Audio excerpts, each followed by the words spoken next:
Motown, ready for World Series game number 1 here in 2006. Representing the National League, the St. Louis Cardinals, and representing the AL, the Detroit Tigers. It is a chilly night here in Detroit. It could be a lot colder, but it is anything but toasty.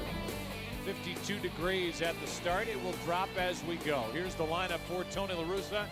Eckstein, Duncan is the DH, with Pujols sitting in the number 3 spot. Then Edmonds, Rolen, Encarnacion, Ronnie Belliard, Yadier Molina, and So Taguchi. He is in left field, and that's the starting lineup for the Cardinals, and it's brought to you by Bank of America. Here is the young rookie right-hander, probably the American League Rookie of the Year, Justin Verlander, and his belly's got to be bouncing. He's got to be a little nervous out there tonight, making a World Series start in Game 1. I thought the interesting thing when we met with Jim Leyland, Jim saying he hopes it's warm enough for Verlander's curveball to be working tonight. Excellent fastball, changeup, but his curveball is second best pitch. Take a look at how the Tigers cover the field.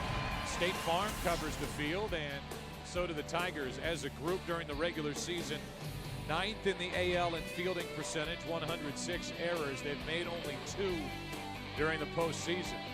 And Ivan Rodriguez, the 11-time Gold Glove Award winner, anchors this team and is probably their leader behind the plate. The World Series is brought to you by Budweiser Select, brewed longer for a bold taste that finishes clean. Expect everything. What should we expect out of this World Series? Man, the flashball's popping around Comerica Park. And the first pitch is strike 2, David Eckstein. All 5'7", 165 pounds of David Eckstein, waiting for an 0-1. 1 ball, 1 strike.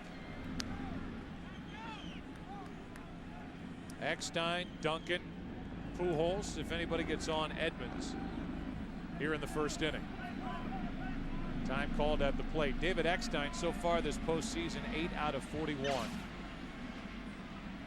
Tony La Russa has called him fearless, and to flop his body around night after night at the big league level, year after year, and do what he does, leaning into pitches and getting into collisions out at second base, turning double plays and laying out to catch ground balls.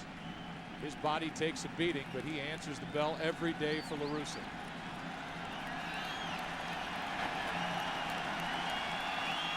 A 1-2.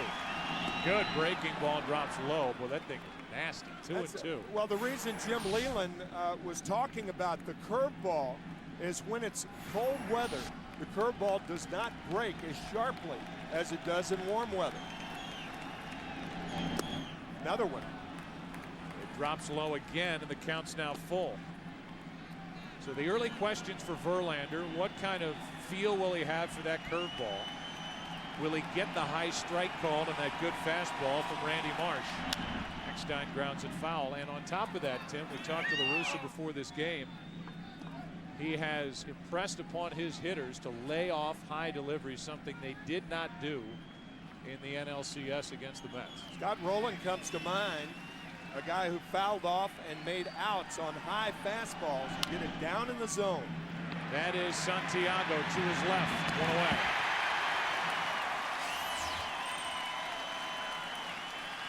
Let's get tonight's MasterCard keys to the game. Well, if you told the St. Louis Cardinals, I mean, obviously they want to win 2 games, but if they go back to St. Louis with 1 win, they would be very happy. And for the Detroit Tigers is the week of rest, and they clinched last Saturday against the Oakland Athletics. So is the week of rest, is it going to hurt them?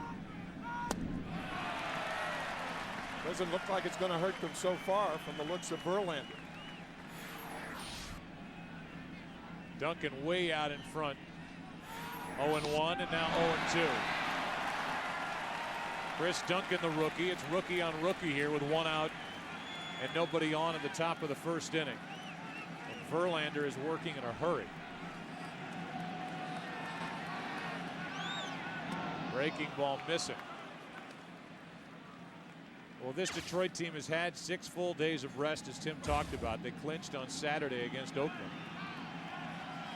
The last 6 teams with at least 5 days of rest have all won World Series play, and that missed inside 2-2. The crowd wanted. Strikeout number 1 for Verlander. The 2-2. Full count again. I haven't seen a pitcher work this fast all year. Not in the American League in particular. A league known for slow-working pitchers. Duncan grounds it to the right side for Polanco. 2 out. Take a look at the scouting report on Justin Verlander, the hard-throwing Virginia right-hander. Only a second professional year, an excellent changeup, and that third point. Will his curveball, because of the 52-degree weather, be breaking like it does in warmer weather? Here's some good news for you. There's some rain moving into the area, we understand. And tomorrow it's supposed to rain. It might snow by tomorrow night. Aha, jingle bells. First pitch strike to Albert Pujols, who had only 1 RBI during the NLCS. Yet his team, the guys around him, pushed on through the Mets. We were there 2 nights ago in that thrilling Game 7. A 3-1 St. Louis Cardinal win. Here's a 1-1. Outside 2-1, and the Cardinals have been pretty patient here with their first 3 hitters.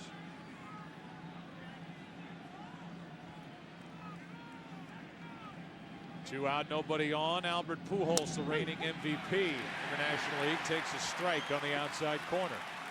Jim Leyland telling us that he has preached to his pitchers to pitch Albert Pujols every pitch like it was a no ball and 2-strike count.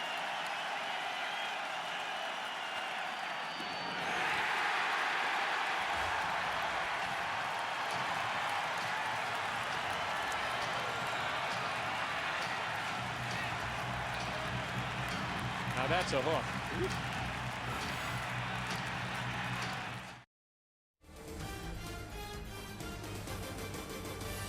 Take a look at the lineup for the Tigers. A little different look. They've got Granderson up in the leadoff spot. Then Monroe is hitting second. Had been down at the bottom of the lineup for Jim Leyland. Polanco still hitting third. Ordonez is in right field. Guillen is at first. Ivan Rodriguez the catcher. DH is Sean Casey. Brandon Inge at third. And Ramon Santiago is the shortstop. And that Tiger lineup brought to you by Bank of America. And this rookie for the Cardinals is just a 5-game winner with a big ERA of over 5, getting the nod here in Game 1. That is the fewest games that a pitcher has won to start a World Series in the history of the World Series. Granderson first up. He takes a strike from Reyes. Curtis struck out 174 times during the regular season. That was the most in the American League. But it's been a different story in the postseason. He's in the hole here, 0-2. He struck out only 3 times against the pitching of New York and Oakland. And he walked 4 times. And he hit 3 home runs. And he has to patrol a huge center field here in this stadium. That's high, ball 1.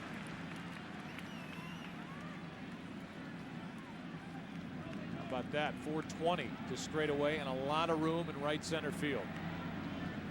1-2 pitch. Granderson chops it to Pujols. And there's one down in the bottom of the first. State Farm covers the field. A look at how the Cardinals cover the field defensively. In the outfield, it's So Taguchi making his first start of the postseason. Edmonds in center and Encarnacion is in right. And then it's Rolen, Eckstein, Belliard, and Pujols. And this World Series will feature 2 of the best throwing catchers in the game between Ivan Rodriguez and the younger Yadier Molina, who was the hitting star from Game 7 in the NLCS for the Cardinals 2 nights ago with a game-winning home run. First pitch strike to Craig Monroe, who hit 28 home runs during the regular season.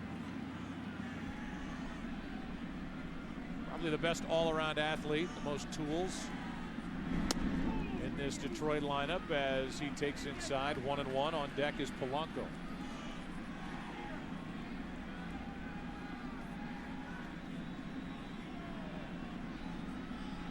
A 1-1 from Reyes. Fought off, foul back, strike two. Tony La Russa said, Tim, that he made the final start of the year, the last day against Milwaukee. He was not on the roster for the division series. He did make a Game 4 start in the NLCS, and he thinks he'll be a little better than that because of the experience here tonight, getting the World Series. As Monroe hits it fair, down the third baseline into left, and Monroe will have a double with one out.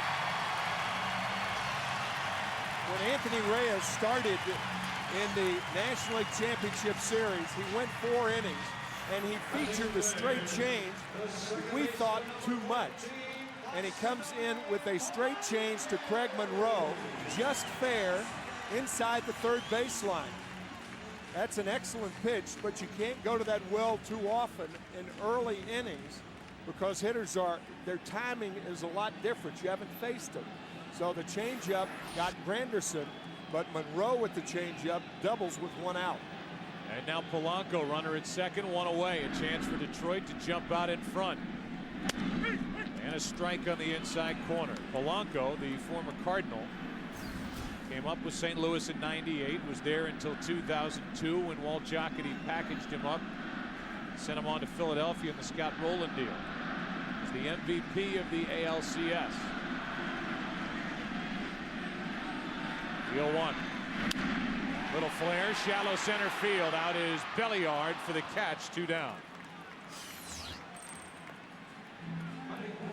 Take a look at the scouting report on Anthony Reyes, who is a teammate of Mark Pryor of the Chicago Cubs at the University of Southern California. 4-seam fastball.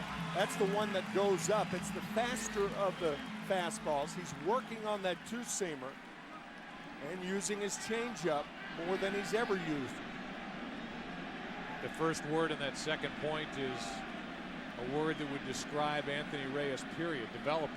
He is a young right-hander just getting his feet wet at the big league level, and here he is in Game 1 of the World Series. Missing high to Maglio Ordonez.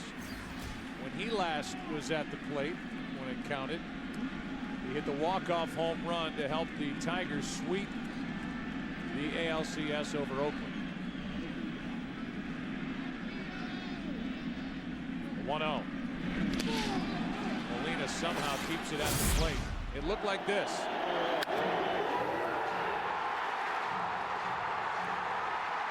There were reports in the paper here that he used Carlos Guillen's bat when he hit that home run. I asked Maglio about that before the game. He said no, he did not, but he uses it often. I said, anybody else's bat? He said no, just his best friend, Carlos Guillen.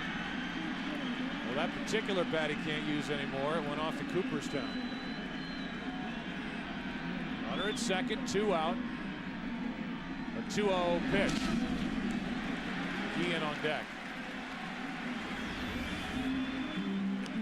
Series-ending home runs in LCS history. He's on this list with Aaron Boone, Chris Chambliss, doing it against Kansas City back in 1976.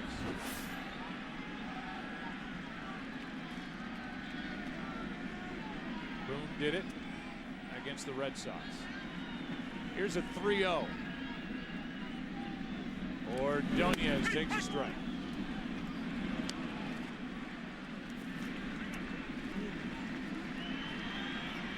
Talked to Dave Duncan prior to tonight's game.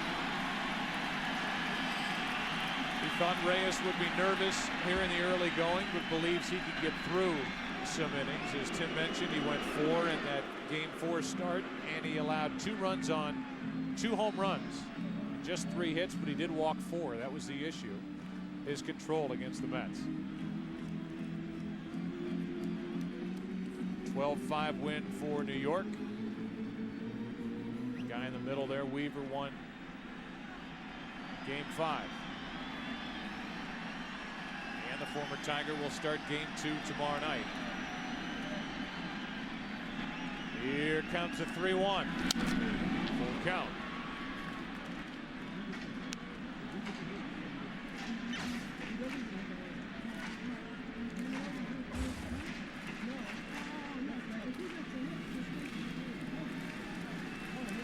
How can that bat boy look so tired? It's the first inning of game 1. Runner at second, 2 out, 3 balls, 2 strikes. And a walk. A double, a walk. And now a guy who, when you start asking around in the Tiger clubhouse, who they would expect to have a great World Series, it might, if the Tigers end up winning this, be an MVP candidate. This is the guy that most point to. Yeah, he had a good division series against the Yankees, but only 3 for 16 against the Athletics. But he is their clutch player. Jim Leyland calls him the smartest player on his roster. By the way, no thought of pitching around Ordonez to get to Guillen. Guillen, too good a clutch hitter, just walked him. 2 on with 2 out.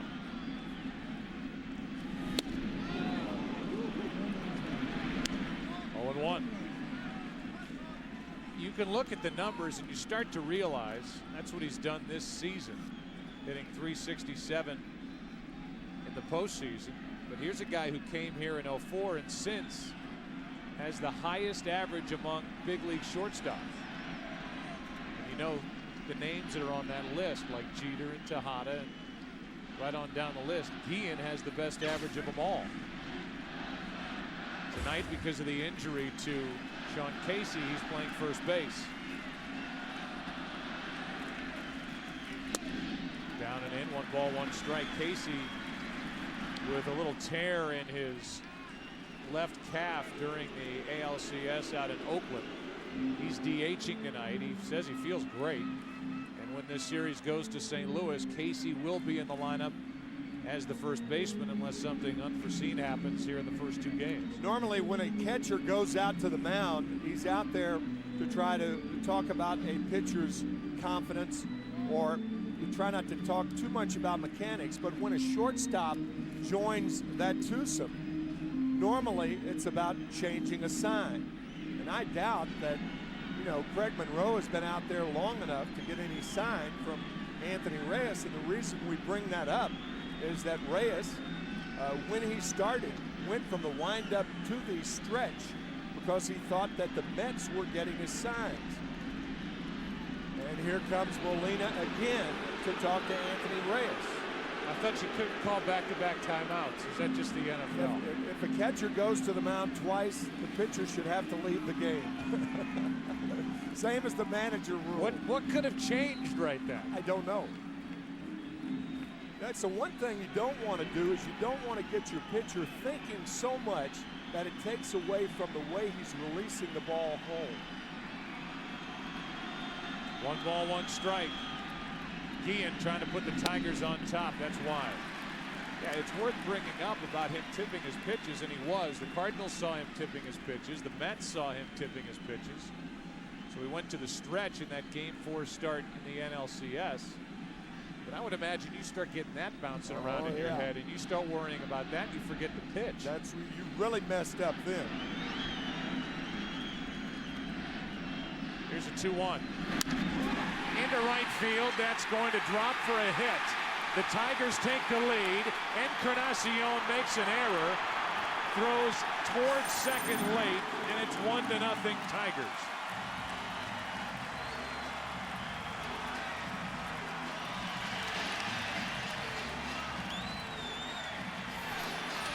Craig Monroe scores a run after doubling off a changeup. Carlos Guillen, a single and a second base on a changeup. So the changeup has hurt Reyes here in the first inning.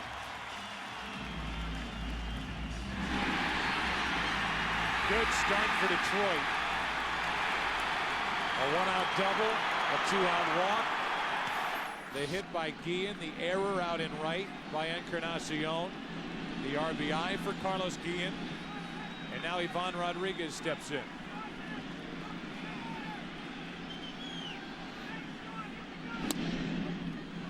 That misses for ball 1. Ivan Rodriguez hasn't hit much this postseason, but realized in his postseason career He's a .406 hitter with runners in scoring position. That is the 6th best total all time.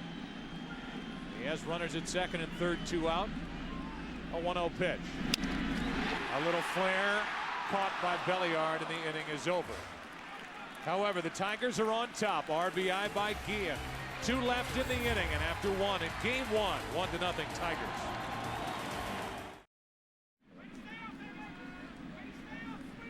Verlander had a quick first inning, and the Tigers are doing tonight what they've done this entire postseason. They've outscored the opponents first couple of innings 11-3, and they dominated their opposition during the regular season. Edmonds goes after the first pitch. Strike 1. The reason that graphic is so important is when you dominate the early innings, you give your pitchers a chance to relax, particularly a guy in only his 2nd professional season like Verlander. Verlander was the 2nd overall pick in 04 from Old Dominion. 1 ball, 1 strike. Dave Duncan and Anthony Reyes, the pitching coach for the Cardinals, and tonight's starting pitcher, trying to get together on what just transpired in the bottom of the first. Last year, first year in pro ball, Verlander went from high A ball all the way up to the big league level. 17-game winner this season, 2 balls, 2 strikes on Edmonds. He has everything working in the early going. Good fastball, good curveball to get Pujols, and a good change. TV does not do Justin Verlander justice. No. You and I are looking at this guy live for the first time, and he really gets your attention. It's a relatively new phrase, electric stuff. And players have, filthy is another term, electric stuff. He is all of the above. The 2-2 to Edmonds. Defensive swing. 17 wins by Verlander, the most by a Tiger rookie since Mark Fidrich. Won 19 games back in 1976. Mark the Bird Fidrich. What a character and a great guy, and was great for this city back in the middle 70s. Edmonds strikes out. Jim Edmonds saw everything. He saw the curveball, he saw the change, and he goes down on the high fastball out of the strike zone. That's the pitch that Tony La Russa is worried about tonight. That's the pitch he was worried about throughout the National League Championship Series. The high fastball from Met pitchers, and now obviously the same thing from a more talented staff, perhaps the most talented staff in baseball. And nobody will be challenged more by fastballs up than this hitter, Scott Rowland. Where the first fastball missed, up. 6 hits, 32 at bats during this postseason, no RBIs. And he hits one into left field, back at the track, at the wall. It's a 1-1 game. Scott Rowland gets his first home run in the postseason since 2004, when he went deep off Roger Clemens in Game 7 of the NLCS. High fastball, right above the belt, middle of the plate.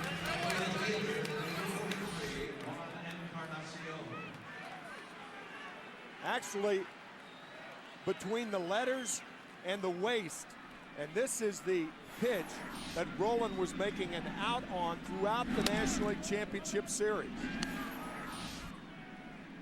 See how he brought the hands in and hammered the inside fastball to tie it for the Cardinals. Encarnacion flies one into shallow right for Polanco. 2 out for the Cardinals. Last time, not so good. 4-game sweep at the hands of the Red Sox. Belliard grounds out to short, but the Cardinals have tied it. A 1-out home run by Scott Rowland. That had to feel good for the Cardinal third baseman. 1-1 after 1.5.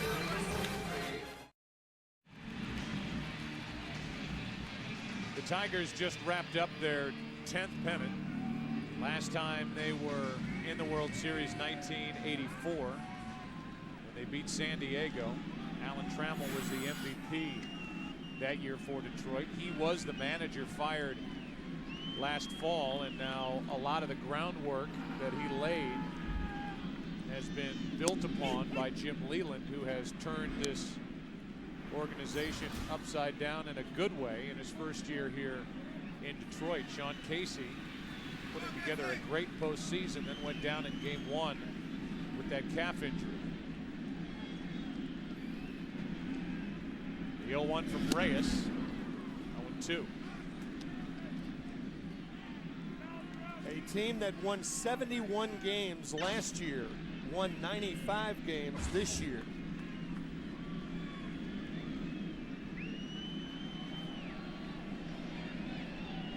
Molina flashing the signs, and the 0-2 pitch dips low. 1 ball, 2 strikes. This Detroit organization, which dates back into the 1800s, has 4 world championships. 1935, 1945, 1968, they came back to beat the Cardinals, who had a 3-games-to-1 lead, and then the 1984 season. The 1-2 pitch, Casey strikes out. The first strikeout for Reyes comes at the hands of the leadoff hitter here in the second. Good inside fastball, foul tipped by Sean Casey into the glove of Molina. I can just tell by the way you're talking, you want to see, and if you were back there behind the plate calling pitches for Reyes, you want to see him establish that fastball. Yes, that's the way I would go. When you come out with that changeup in the early innings, to me, that's not the way to go. You establish the fastball, and then second time through the lineup, it's a different story. There's Brandon Inge. He flies to right. 2 down. This is a big park. This is not as big a park as it once was. Tigers' first year here at Comerica was back in 2000. And the pitchers loved it, but the question was, would they ever be able to get any big-time hitters to come here as free agents because of the dimensions of this park? Well, they moved the left field fence in 25 feet in 2003. It's still big to center. It's still very deep into right center field. But left field has been made a lot easier.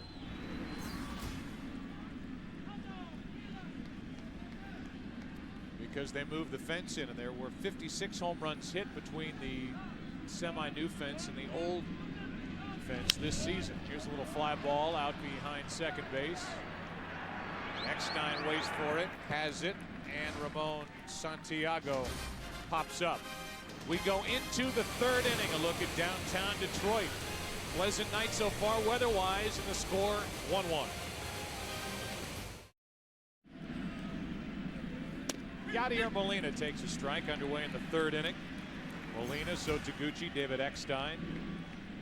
For the Cardinals, they tied it in the top of the 2nd on a home run by Scott Rowland, which is important for a number of different reasons, not the least of which is if the Cardinals can get anybody going behind Pujols, it will be a lot more difficult for the Tigers in this series to pitch carefully to the reigning NL MVP. Yeah, be it Jim Edmonds or Scott Rowland or both of them. Here's a 1-2. Molina out in front of it. Well, Yadier's feet are back on the ground, saying that his home run, his 2-run shot to beat the Mets in the top of the 9th inning on Thursday night at Shea Stadium, going around the bases, and he couldn't feel his feet touch the ground. The 1-2. Up and after it. Molina hit a changeup. He told our crew after the game that he was looking changeup. And we'll see if the Tigers come after Molina with more hard stuff. He hit only .216 during the regular season. Changeup. And it misses by plenty. 2 balls, 2 strikes. The other side of it is, while the Tigers are heavily favored in this series, and while they have pitched well to this point, they have had the layoff, and you have to still wonder what some of these young players will do. 18 of the 25 players on the roster for Jim Leyland are in the postseason for the first time. Molina flares one into right, and that ball's going to fall for a hit. In front of Maglio Ordonez, and the Cardinals put their leadoff man on for the first time tonight. After the changeup, Verlander tries to come back inside with the fastball. And Molina jammed, but dumps one in front of Maglio Ordonez. Yeah, the Cardinals have been underdogs against the San Diego Padres. They were more the underdog against the Mets, and they are most the underdog. Sounds like a conjugation. Most underdog against the Tigers. Here's So Taguchi. A big reason why the Cardinals are here. For his, in essence, game-winning home run that came in Game 2 at Shea Stadium off Billy Wagner. His postseason has been perfect. 4 for 4, 2 home runs, 4 RBIs. On the outside corner, 1 ball, 1 strike. The fact that the Cardinals are such underdogs in the World Series, you get the feeling that it kind of miffs Tony La Russa. In our meeting tonight, he did not take kindly to a writer who said Tigers in 3 during the World Series. And Taguchi on a hit and run throws his bat at the ball. It's a fair ball as Rodriguez picks it up, gets the out. And with Molina running like a bunt, Taguchi advances him down to second base. Had Rodriguez let this ball go, it would have gone foul. Taguchi throwing the bat at the ball, and with Rodriguez's arm, he understands that he can get the one out, and he took it. This ball would have rolled foul had he let it go foul, but he opted to pick it up. So he throws ball and chalk to get Taguchi. And I'm sure there are people at home saying, well, why didn't he just let it roll foul? Then the Cardinals don't have a guy in scoring position. Taguchi's up with another strike in the count. But there are many people who would argue the other way, saying if there's an out sitting right there, grab it, take it, and move on from there. Yeah, not only that, you can't read whether the ball is going to go foul that quickly. And if you hesitate, Taguchi's got an infield hit. Eckstein now with the RBI chance, and it counts 2-0. David grounded out to short his first time up. It's a simple compliment that he gets from his manager, Tony La Russa, but it means a lot to David Eckstein when Tony La Russa reminds him that he's a good player. And I say that because all you hear about Eckstein is he's tough, and that's all I talked about his first time up. He's tough, he's little, he's scrappy, he just gets by, but he's hard-nosed. La Russa said, yeah, he's all that, and don't forget he's a good player. He's a good hitter, and he's a good fielder. It's not just that he's kind of a novelty because he looks like he's 10 years old. Out in front of that pitch, 2-2.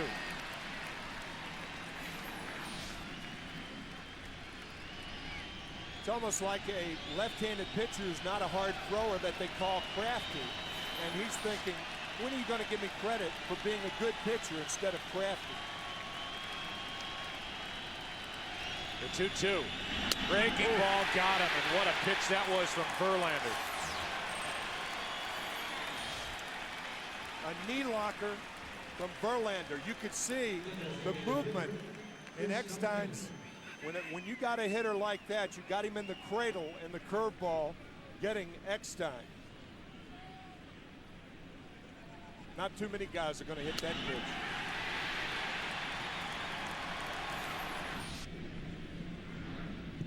Now it's Duncan. Duncan, a very good fastball hitter. Grounded out to second his first time up. Runner at second, 2 out. And a skipper in there for ball 1. If you don't know and you're just checking out the Cardinals for the first time, Chris's dad is longtime pitching coach with Tony La Russa, Dave Duncan. And with La Russa in Chicago, Oakland, and now St. Louis from his first year on in 1996. 2-0.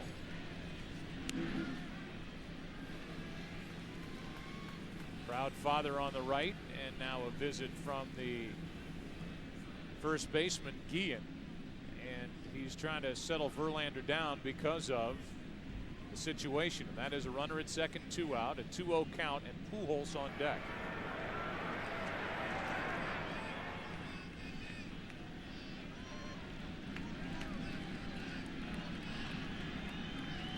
2-0 to Duncan.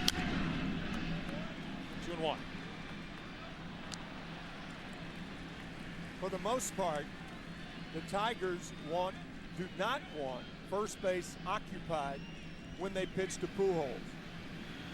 Jim Leyland telling us that you can't drive yourself crazy about that the Cardinals are a good lineup. Pujols is the best hitter. That is a fair ball down the right field line. It takes a funny bounce. Molina will score, and it's 2-1 St. Louis as the rookie Chris Duncan delivers with 2 out here in the 3rd inning. So Verlander throws Duncan a 2-1 changeup just inside the line. Changeups have hurt both pitchers thus far. You can see that grip. When a pitcher grips that ball tightly, the slower the pitch. Just inside the diving Guillen, and now there is a place to put Pujols, but the Tigers are going to pitch to him. Like it's 0-2.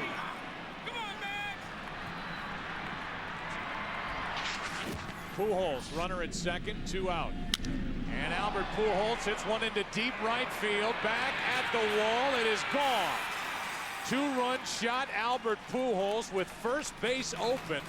The Tigers pitch to the MVP, and he makes Detroit pay. It's 4-1 St. Louis here in the 3rd inning.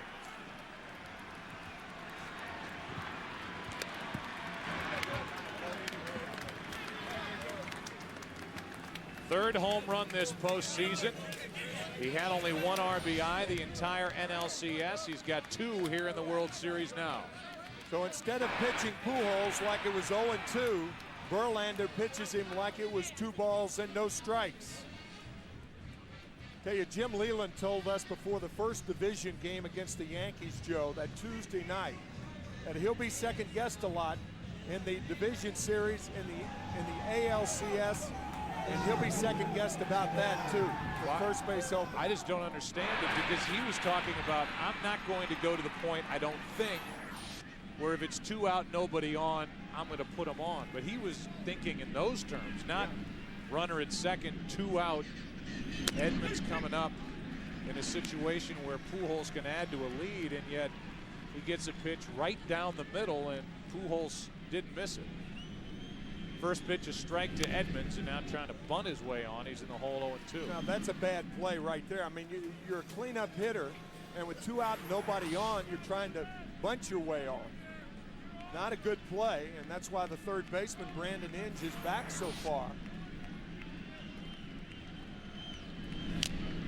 Now Edmonds strikes out for the 2nd time tonight, but the Cardinals come up with 3, capped on the 2-run shot by Albert Pujols. 4-1, the Cardinals lead here in the middle of the 3rd inning of Game 1.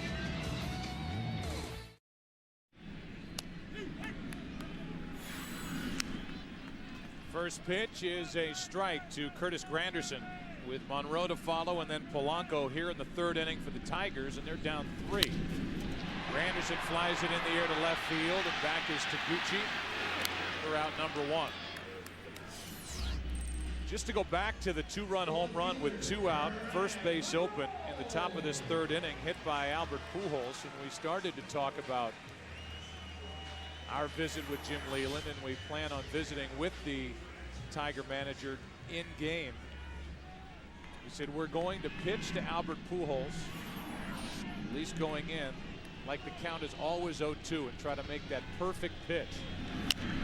That's fouled back behind the plate and out of play off the bat of Craig Monroe. Because you obviously have to be careful, Tim, with Albert Pujols. He's the MVP for a reason. During the regular year, he hit 49 home runs. But that pitch is too good in that situation from Verlander, a 23-year-old rookie. Yeah, you can have meetings and tell 23-year-old rookies not to pitch to a hitter because he's too good a hitter, the best hitter in the game and one of the best in the history of the game. But once you get out there, you're not used to pitching guys like that. You're not used to making 0-2 pitches on guys and pitching around them. Shattered bat. That is a foul ball. So that's when a manager has to make up or make the decision for the pitcher. I mean, if you tell a young pitcher like that to go ahead and make an 0-2 pitch on a guy like Pujols all the time, well, his competitive ire takes over. I mean, again, this is his second professional season.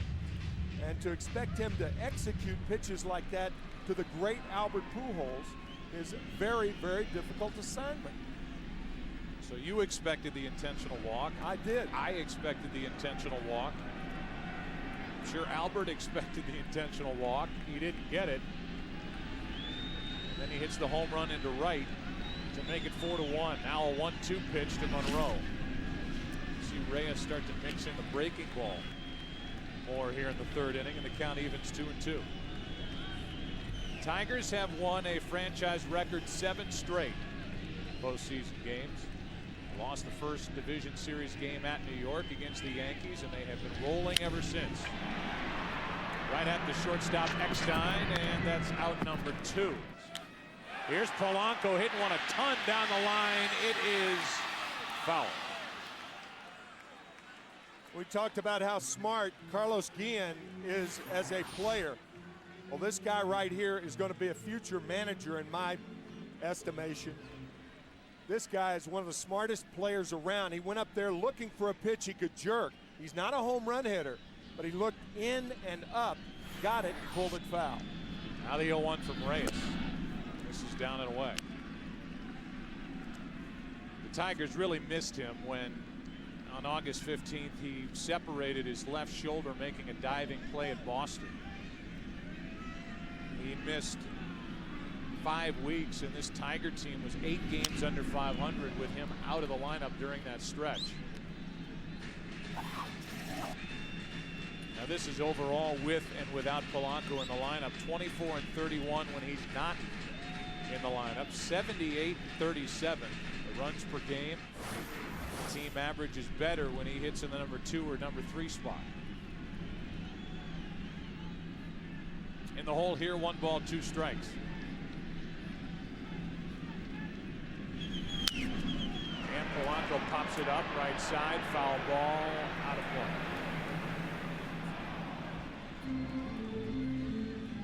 Polanco and Pujols are the very best of friends. Tony La Russa was impressed with Placido Polanco from the moment he came to the big league level. He's one of those guys that isn't flashy with his abilities, but he can hit. He's a very good fundamental player, and he can hit just about anywhere in this lineup for Jim Leyland. 1 ball, 2 strikes, 2 out, nobody on here in the third inning. A breaking ball is pulled foul. Polanco, a player who has made every team on which he played a better team. Cardinals were better with him, the Phillies were better with him, and the Tigers are better with him. You might say, well, why did they trade him? Well, your needs change. Scott Rowland had a chance to pick him up, and the Phillies had a chance to get Ugi Urbina, a short reliever, and that's why they traded him. Your needs change. Polanco lines one to Belliard, and we go into the 4th inning of game number 1. The Cardinals out in front of the Tigers, 4-1. It's the 4th inning. It's Scott Rowland who homered his first time up. 2 home runs in this game, 1 by Pujols, 1 by Rowland. Rowland already 1 for 1 with a home run in this World Series. When the Cardinals played Boston in 04, Rowland was 0 for 15. Had a bad calf during that 04 postseason, and it got worse and worse. And by the time the Cardinals got to the World Series against Terry Francona's team, they were out of gas, and it showed. Here's the 0-1. 0-2. You could really, Tim, look at the last 3 swings that Scott Rowland has had in the postseason. NLCS Game 7. He was robbed of the home run by Chavez and got a base hit in front of the Molina home run of the 9th. And then tonight, goodbye. 1-2. To the point where he has, in effect, pushed Detroit and impressed Detroit with a high fastball. When you do that, you make them change. 2-2. To the point where they come back with 2 breaking balls. We didn't see the Mets do that the whole series against Scott Rowland. They didn't have to. No, that's right. because he kept fighting off that high fastball, popping it up, fouling it back. 2 balls, 2 strikes. And a breaking ball strikes out Rolen. That's 5 strikeouts for Verlander. And let's check in for the first time tonight with Chris Myers. Hey, Joe, one of the more interesting stories in this series that neither manager wants to talk about is the unique relationship between La Russa and Leyland. It goes far beyond baseball and their friendship. But Leyland says here, the players are the show. I don't want to talk about it. La Russa said, I don't want to ruin our friendship and talk about it if he doesn't want to talk about it. But he did say, I wish I had $1 for every minute we've talked over the years. I'd be a rich man. And they both, you get the impression, they talked for a few minutes before the game. They both feel richer for being friends with each other. Yeah, and it's a relationship that dates back to 1982. Tony La Russa giving Jim Leyland a shot on his big league coaching staff. And then most recently, for 6 years, Jim Leyland was a scout, Major League Baseball scout for the Cardinals while working out of home. Got the itch to come back, he said, because he watched Tony La Russa even more carefully and wanted to give it another shot. That misses down and in, and on 4 pitches, Encarnacion gets the first walk of this night, handed out by Verlander. There's the comparison. Tony La Russa's win total, by the way, number 3 on the all-time list, behind Connie Mack and John McGraw. Each manager has won a World Series, and whoever wins this World Series, the manager will accomplish something and join only Sparky Anderson on the list of managers who have won a World Series in each league. Sparky doing it in 75 and 76 with Cincinnati, and he was the man in charge here in Detroit back in 1984. Encarnacion back ahead of the tag by Keane.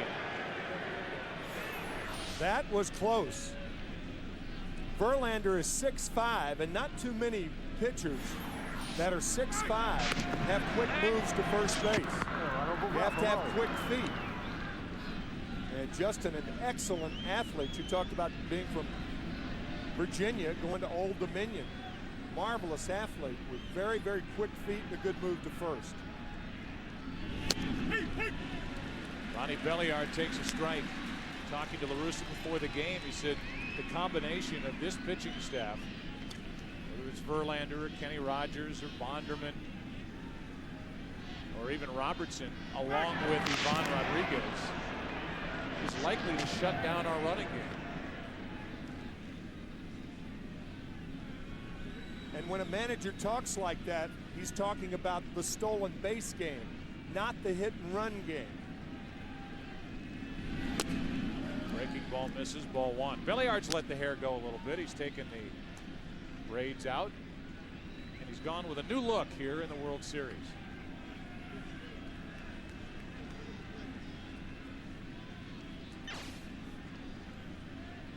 Molina on deck. Verlander is doing everything he can to let Encarnacion, who stole a whopping 6 bases during the regular season, know that he is paying attention to him. And there's some hair for you.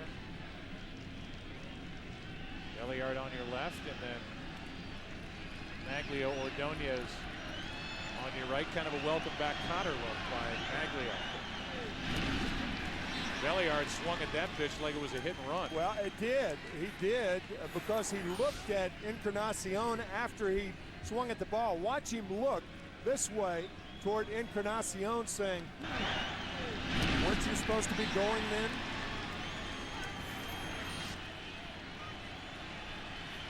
One ball, 2 strikes. Verlander has struck out 5. 1 on, 1 out. And that breaking ball stays up a little. 2-2.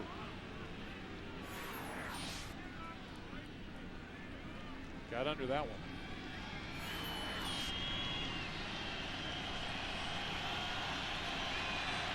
Belliard grounded out his first time, and I am surprised that they've got Verlander, the 23-year-old, so worried about Encarnacion over at first.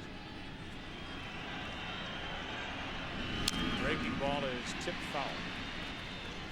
All that stuff is called by the bench, whether it's the Tigers or the Cardinals.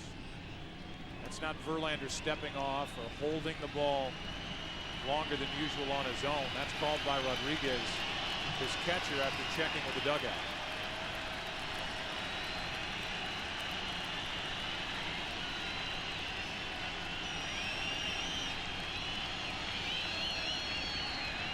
The 2-2. 2 out. Strikeout number 6.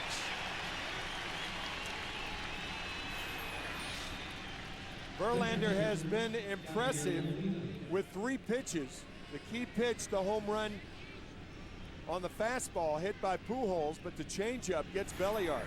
Strikeout number 6 for the young right-hander. Now Yadier Molina, who has been the hitting star so far for the Cardinals in the postseason. 2 homers, 7 RBIs, singled and scored back in the 3rd inning.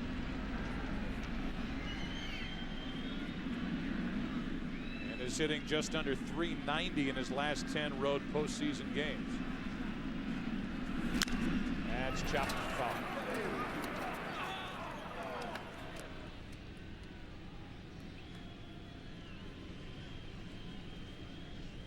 Whichever team wins between the Cardinals and the Tigers means that we will crown, for the 7th straight year, Major League Baseball, a different champion. The 0-1. Breaking ball's a good one, 0-2. No other sport can claim that. And plain and simple, that means revenue sharing is working.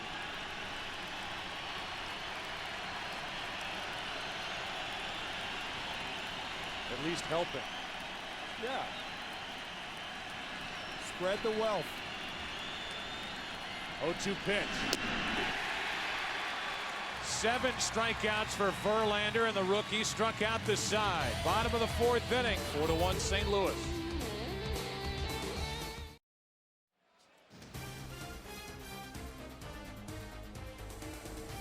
We welcome you back to Detroit. It's World Series game number 1. And the heart of the order for the Tigers, down by 3.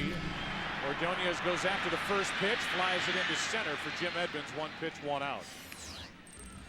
Tony La Russa gave us a little visit during the last break. Manager of the Cardinals.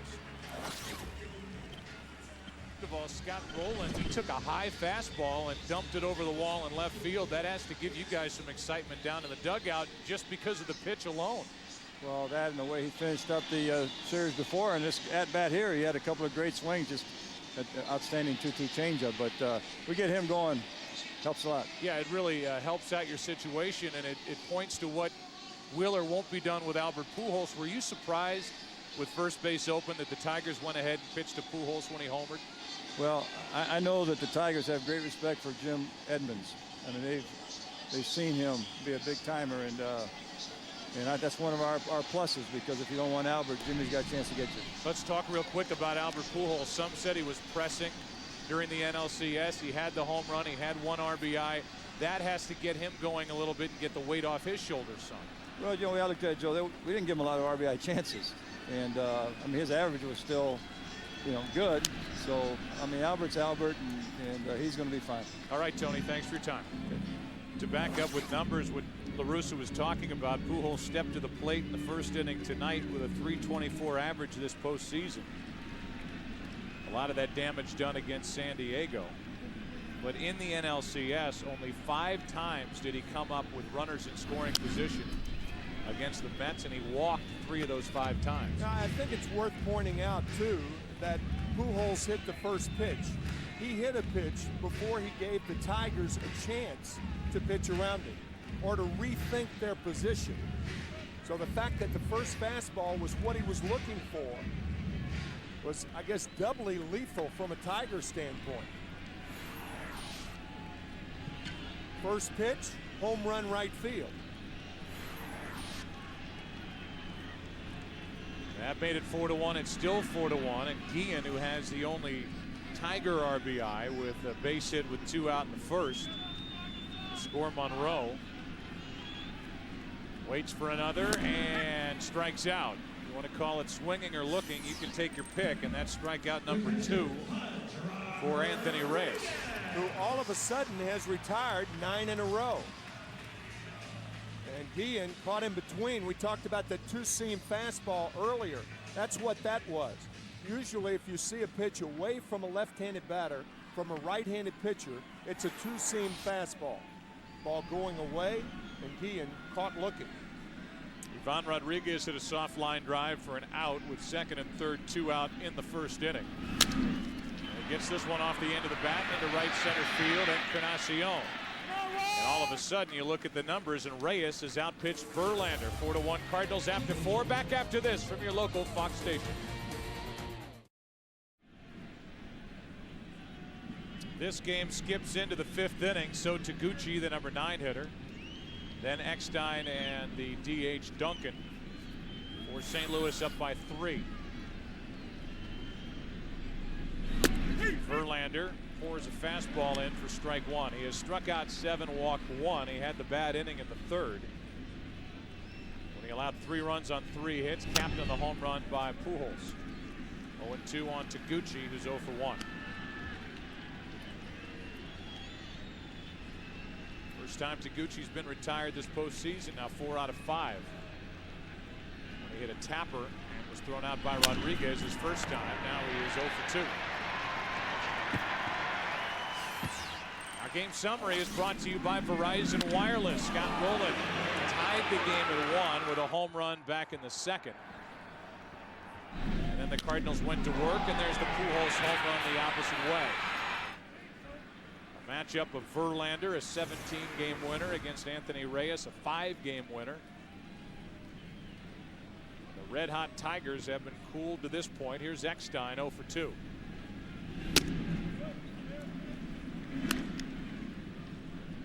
David has grounded out, struck out, and is now just 8 for 43 this postseason. He is 8 for 44.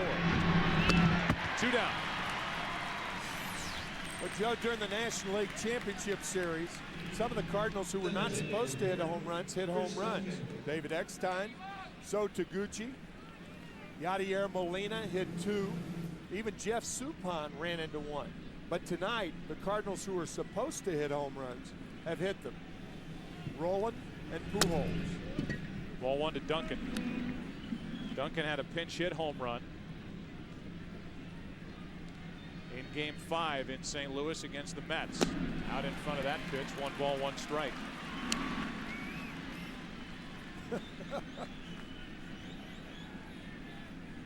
Early sledding here in Detroit. They have some tomorrow night.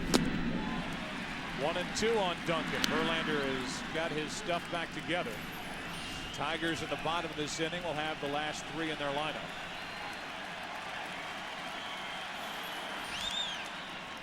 Two and 2.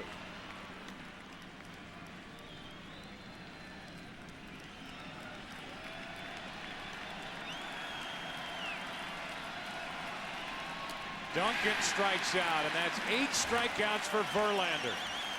7, 8, 9 hitters coming up for the Tigers as they trail St. Louis by 3. The World Series on Fox is sponsored by Chevy, baseball's #1 fan. Chevy, an American revolution. We just had our chat with Jim Leyland, and we'll play that for you when we get the opportunity here in the bottom of the 5th. Meanwhile, the Tiger Bats trying to get it going against Anthony Reyes, who has not surrendered a hit since the 1st. He's retired 10 straight. We talked with Jim Leyland. It was one of the most candid admissions I have ever heard a manager make during a ball game. Casey struck out his first time, foul tipped it into the mitt of Molina, and he takes a strike from Reyes. And Reyes has really changed the way he's gone about trying to get outs tonight. He kind of fell in love with that changeup in the first inning like he did against the Mets, but he's gone mostly with fastball, curveball since, and has retired 10 in a row. Ties up Casey with the fastball. And it's 0-2.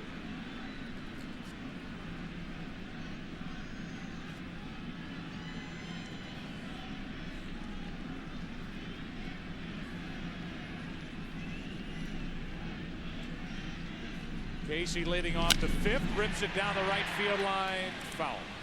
You know, it's not as if Reyes is not capable. Anthony Reyes was 1-1 in May. He got recalled, and in his first start back in June, after being shipped out, he went 8 innings, allowed 1 run on 1 hit at the Chicago White Sox. A Jim Thome home run, and was a 1-0 loser in the complete game. But for the most part, he has been inconsistent in 2006. How Casey hit that ball, but he did. The count's still 0-2. Well, that's that theory. Hit the ball before it hits you. And there you see the numbers, a 1-2 record, but a good ERA, and then a real struggle to close out the season.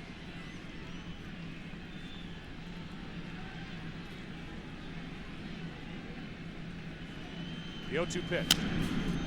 Out of play. And just to put another log on that fire, as you promoted the interview that we did with Jim Leyland, you'll find out within the interview why these players love playing for this guy so much. He is an honest person and somebody who does not play games with these big league athletes, has the right thing to say going through the clubhouse, changing the culture with the Tigers. Casey is jammed and flies it into right center field for Edmonds. 1 out, and here is Tiger manager Jim Leyland. Well, Jim Leyland, obviously the question will be here early is first base open. You had Pujols up, 2 out in the inning. Edmonds coming up, and you guys gave him something to hit, and he didn't miss it with a home run into right. No, that's right. And, you know, I have to take full responsibility for that, but we weren't supposed to pitch to him there, and he just tried to get one way outside, and it tailed back over the outer half, and he hit it out of the ballpark. So, but I don't, you know, I don't, I'll take the blame for that, but it wasn't Justin's fault, but obviously we weren't supposed to be pitching to him there. Since that point, Verlander has gotten his stuff back together, and he looks like he's back on top of things. Now, what are you guys trying to do against Reyes? What have you seen Well, him I think do? they've done a good job of kind of starting away and then getting guys out late with the ball inside. Then they've jammed Polanco a couple times. They jammed Pudge once. So, you know, they have a pretty good plan, and he's been executing pretty good so far. I want to go back real quick, and then we'll let you go. There aren't a lot of guys who would admit and take full responsibility for that pitch that Verlander threw. Is there some thinking there, because some of these guys are young, that you want to make that good 0-2 type pitch, but in certain situations you need to make the decision for them? Yeah, that's probably right. You know, we talked about that earlier. We talked about in situations that really hurt us, we weren't going to give him anything at all, and that's why I say I'll take full responsibility. You know, got him out his first time up. We felt that Albert was a little anxious coming in, and we thought if we threw some pitches off the plate, we might be able to get him out, but obviously it didn't work. Jim, good luck, and thanks for your time. Thank you. Jim Leyland, the Tiger manager. Meanwhile, the count's gone to 2-2 now on Inge, and he gets a piece of it. 1 out, nobody on. Santiago, the number 9 hitter, on deck. I'll tell you, Joe, that is as naked a candor as I have heard. I mean, you don't hear comments like that from a manager after a game, much less during a game. You can disagree with him pitching to Pujols, but you can't disagree with his honesty. Here is a 2-2 pitch from Reyes, and another foul. Inge is a guy who over the last 5 years, his power numbers have been getting better and better year to year. Former catcher, now a third baseman, a guy who made a lot of errors during the regular season, 22, but his teammates will tell you it's because his range is so good. He gets to so many balls, he makes more errors. A changeup strikes out Inge, and that's the 3rd strikeout for Anthony Reyes. 2 out here in the 5th. That's the changeup after so many fastballs. So Reyes, hurt by the changeup in the first inning, has changed his style, his delivery, and his pitch selection, and has retired 12 straight Tigers. On Santiago now. 2 out, nobody on. Santiago takes a strike.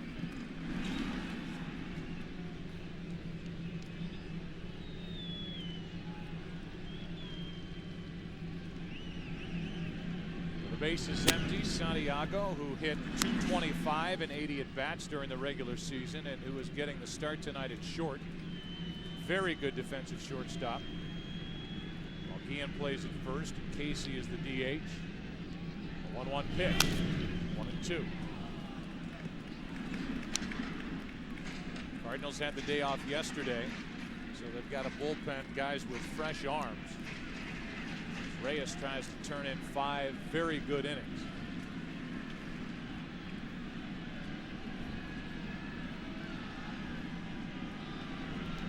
Young pitcher who irons the bill of his cap, delivers the pitch, and that's a foul ball down the left field line by Santiago.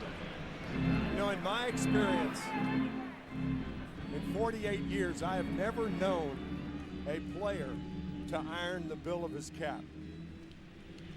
But Anthony Reyes does, and that's why it is so straight across from ear to ear. 2 out, nobody on, a 1-2 pitch. 2-2. Now the fun thing about Anthony Reyes, who turned 25 last Monday, is that he wears his socks high and irons the bill of his cap. Both of those are unusual in today's age. 2-2 pitch, another strikeout, back-to-back strikeouts for Anthony Reyes. 4 on the night, 13 straight retired. Heart of the order coming up for the Cardinals, up 3.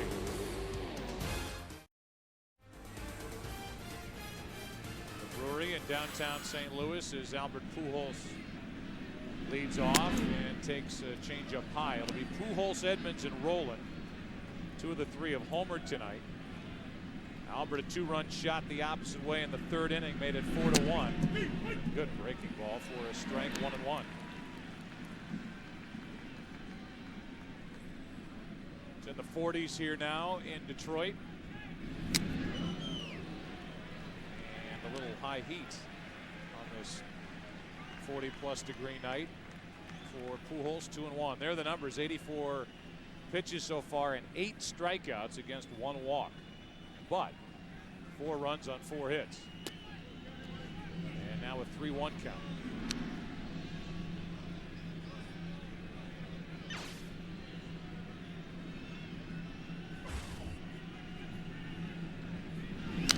Off the end of the bat. Jim Leyland had started each of the first 2 series, both the Yankee series and then the A's series, with Robertson on the mound. Had the Mets won 2 nights ago, he would have started this series with the left-hander on the mound.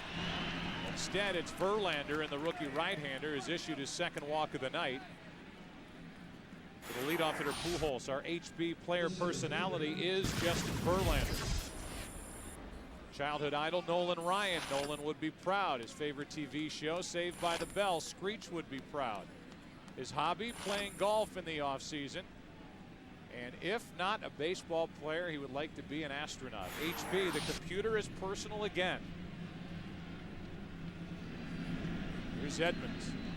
1 on, nobody out. Edmonds takes a ball up and in. Between Zach and Screech and Mr. Belding, Tim, who would you say is probably the most complex character on Saved by the Bell? I don't know how to answer that. The 1-0 pitch, down and in, 2-0. I thought it was interesting in that player profile that he wanted to be an astronaut. I have never encountered a player who wanted to be an astronaut. Have you encountered any astronauts who wanted to be players? Oh yes, oh yes. I've read about them. 2-0 now is the count as both Guillen and Rodriguez go out to talk to Verlander. A walk and now a 2-0 count. Tigers cannot afford to fall any further behind. Folks may be thinking, well, why did he pitch to Pujols to lead off the inning when he pitched to him the last time? Well, obviously, a totally different situation. The last time first base was open, there were 2 outs, a man on second, this time leading off the inning. Edmonds tried to hold up. He did, according to Mike Winters, and it's 3-0. Looked like the Cardinals got a break there. Did Edmonds go too far? I thought so. I did too.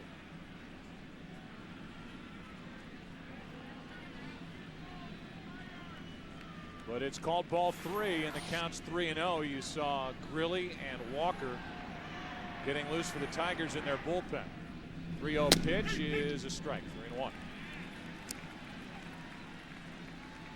On deck is Rolen, who was homered and struck out.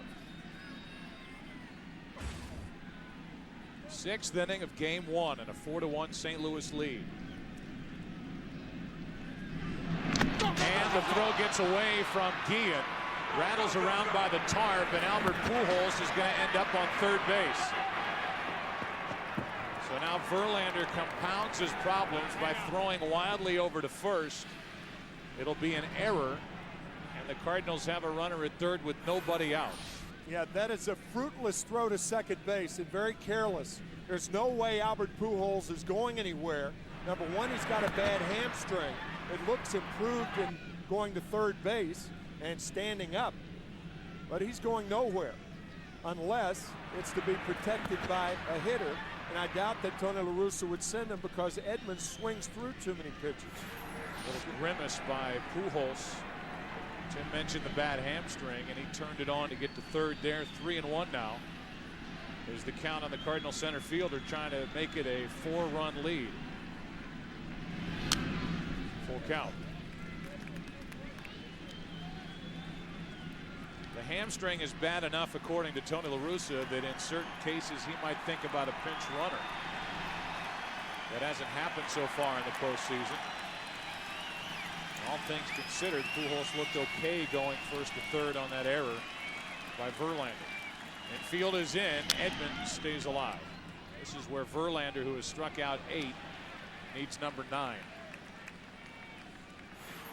Pujols getting around the bases after the underthrow at first base, looking over his right shoulder and making it to third without a play, and then the grimace.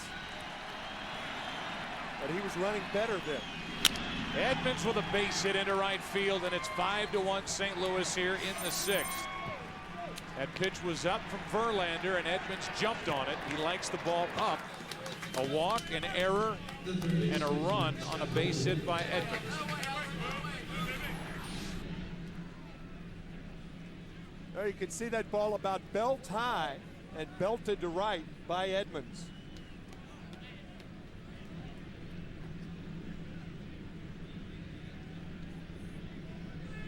Edmonds has driven in 7 now this postseason. He had struck out in his 2 previous at-bats. Cardinals have their biggest lead, 5-1. Rolen goes hacking at the first pitch and fouls it, strike 1. Again, La Russa talking about an article that had been faxed to him by a friend, a USA Today article that had the Tigers being picked to win this World Series in 3 games.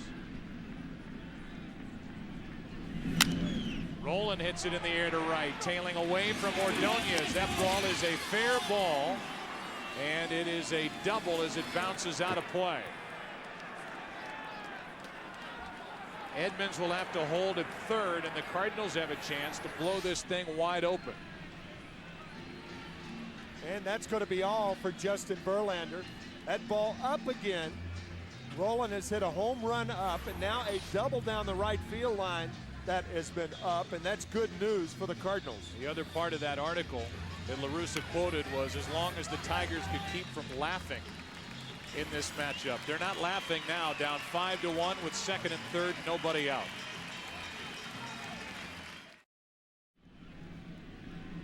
First pitch to Encarnacion from Jason Grilli, misses down and away, ball 1. Second and third, nobody out. St. Louis up 5-1 here in the 6th inning. And there are the numbers for the regular season from Jason Grilli. One of the long relievers for Jim Leyland.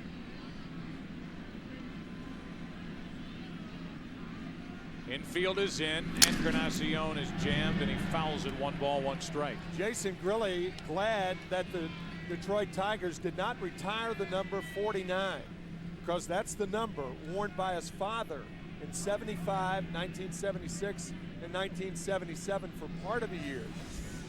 So here Jason Grilli wearing number 49 some 30 years after his dad did. The old ballpark, Tiger Stadium, which is still standing, but not housing the Tigers, of course. It will be raised next summer. A 1-1 pitch. High fastball by the bat of Encarnacion, strike 2.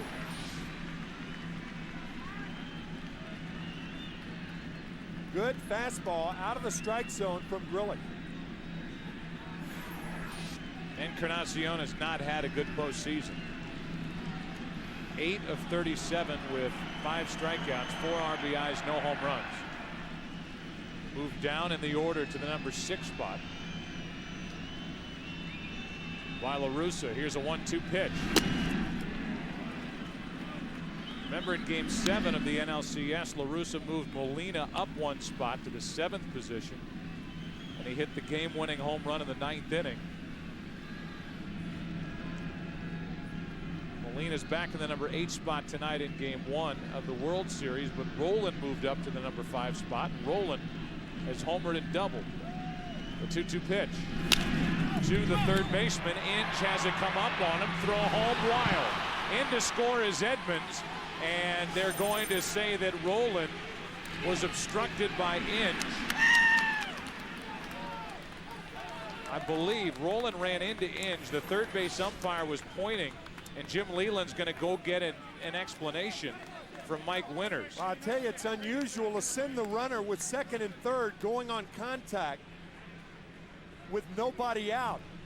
Inge the ball off of Inge. Now he wanders in the third base area, and that's where Scott Rolen became involved. And home plate umpire called it immediately. Randy Marsh said Rolen is allowed home plate because Inge interfered with Scott rounding third. So Edmonds scores on the bad throw by Inge. And now Rolen runs into Inge. A very eventful play by Brandon Inge. Rodriguez made the tag, but Rolen awarded home plate. And remember, every time that Rolen hits the ground, as he does there, the interference by the third baseman Inge, the Cardinals wonder about that left shoulder. He went down hard, popped right back up, was awarded home plate. It's a 7-1 game. Still nobody out. And Encarnacion, who hit that chopper to third, is at second. With one out, you always send the runner, and Tony La Russa taking a chance with nobody out. Rolen runs into Inge. So actually Rolen hitting Inge with his shoulder and then the ground with his shoulder, and Pujols calling the interference. An accurate call by the home plate umpire, Randy Marsh. Now Belliard chops it back to Grilli. Encarnacion holds it second, one out. Third base umpire Mike Winters also was on top of it, pointing at the play the entire way after the interference, and when Rolen went down and popped back up, he was awarding the Cardinals the 7th run of the night. Here it is one more time. It's a bad hop to Inge coming up right there. He still comes home, throws it toward the first base side, and in the background you could see Rolen running into Inge. Interference is called, and the Cardinals score another one. Now Yadier Molina with Encarnacion at second and one out. Molina takes a strike.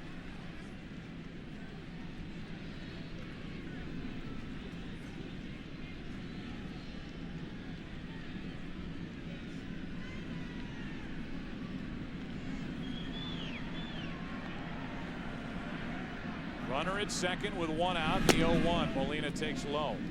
All 7 runs are charged to Verlander in 5+ innings, 6 hits, 2 walks, 8 strikeouts, 2 home runs allowed. Because the Cardinals beat the Mets, Verlander got the Game 1 start, and it did not work for the Tigers.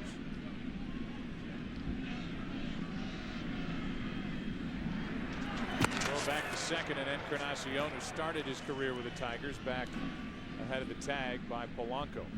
Meanwhile, the other side, the guy who certainly wasn't the pitcher top billed in this matchup is Anthony Reyes, and what he's done through 5 innings. He's not allowed a hit since the first.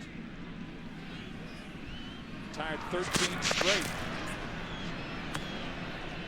Now Grilli is bothered by Encarnacion out at second base. They must know something about Encarnacion that the Cardinals don't. Because when Encarnacion's been at first, Verlander threw over about 6 times. And now Grilli's thrown back to second. A 1-1. 2-1. Also, the Albert Pujols throw to first base. That's what started the unraveling of this inning. Really no need for Verlander to go to first. But Pujols going to third, and this has been an inning in which the Cardinals have run the bases very aggressively to add to their lead. 2 balls and a strike on Molina. Cardinals leading by 6 in the 6th. And Molina flies one into center for Granderson. Out number 2. And the number 9 hitter, so Taguchi, will walk to the plate. Tomorrow, Fox NFL Sunday returns with a doubleheader as the Carolina Panthers travel to Cincinnati to try and stop Carson Palmer and the Bengals. Then Clinton Portis and the Redskins battle Peyton Manning and the Colts or other regional action. It all begins tomorrow with America's #1 pregame show at noon Eastern, 9 a.m. Pacific here on Fox. 5-0 Colts, and the Redskins need a win badly. They will have their hands full. Brunell remains the quarterback for the Redskins. With 2 out, Taguchi pops it up. Right in front of home plate for Ivan Rodriguez, and Pudge puts it away, but the Cardinals come up with 3. It's a 7-1 St. Louis lead. Top of the order for the Tigers: Granderson, Monroe, Polanco. If anybody gets on, Maglio, Ordonez. And Anthony Reyes, who gave up the first run of the night, has been in shutdown mode ever since. He's retired 13 straight, and he and the Cardinals lead by 6. Fernando Rodney getting loose for the Tigers in their pen. 1-1 pitch. Granderson pops it up. Straight up on the infield, and Roland will try to find it and catch it. 1 out. The Chevy Silverado winning number is 44902-088. 44902-088. Get in the game at worldseries.com/Fox Sports for your chance to win the all-new 2007 Chevy Silverado tomorrow night.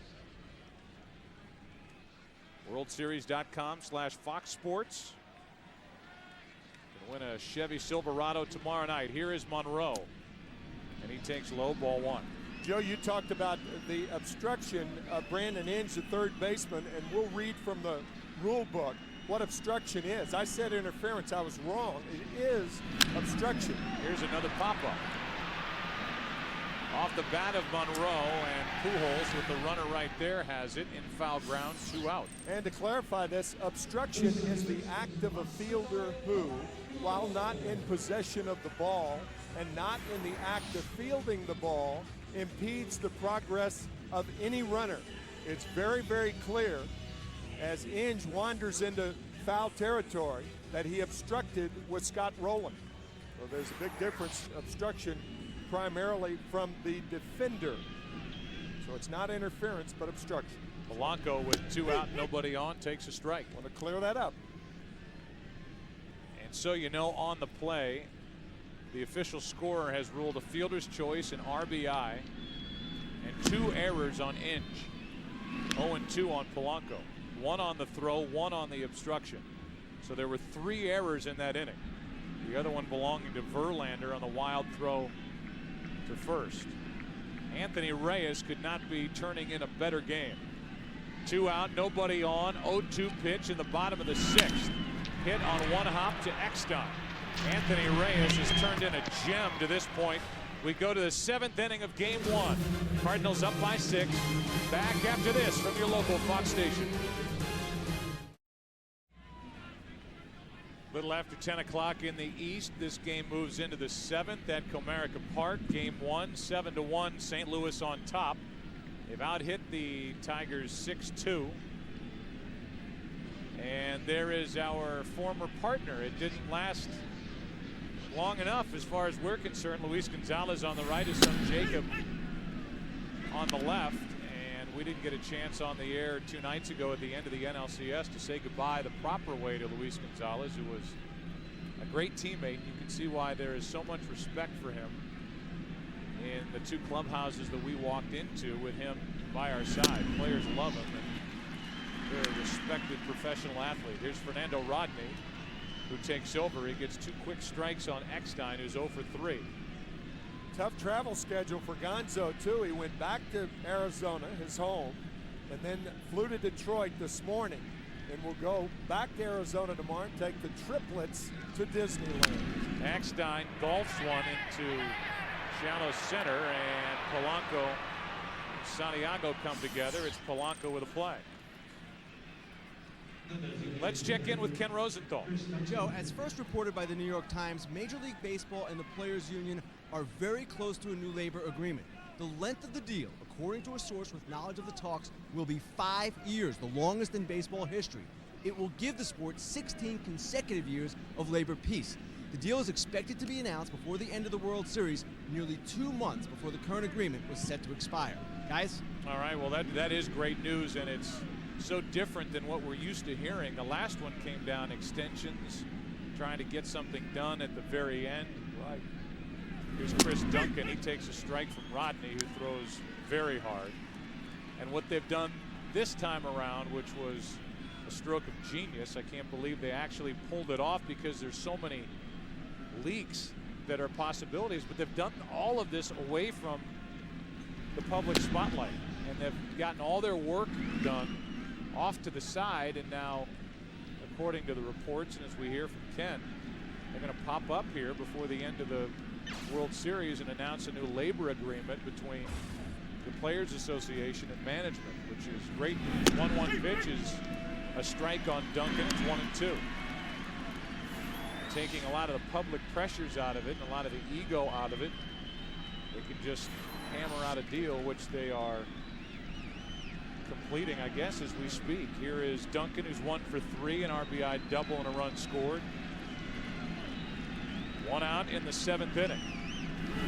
Duncan got a good rip. Still 1-2.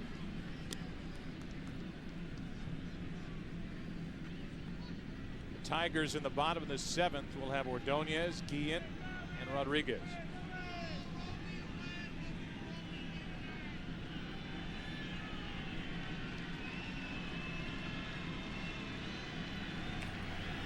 Wilfredo Ledesma getting loose, and a good pitch from Rodney gets Duncan 2 out. Tomorrow night, after a long day of football on Fox, it will be World Series game number 2. Cardinals and Tigers will be on the air at 7:30 Eastern, 4:30 Pacific, in a matchup of the former Detroit Tiger against the current Kenny Rogers, and the 41-year-old has thrown 15 scoreless innings in this postseason. He's 2-0. And the reason Justin Verlander started tonight was so Jim Leyland could start Kenny Rogers in games 2 and 6 here in Detroit, of course, if it goes that far. Rodney deals a strike to Albert Pujols.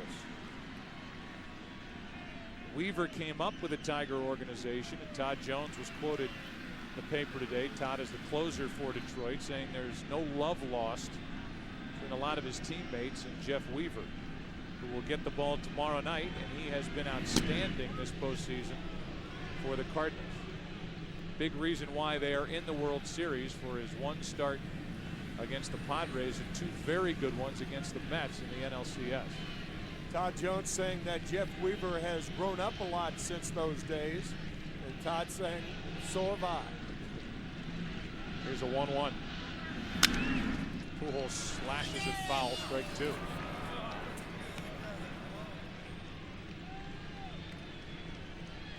Pujols spitting his gum out of his mouth and trying to hit it on its way down to the ground with his bat. You know who used to do that?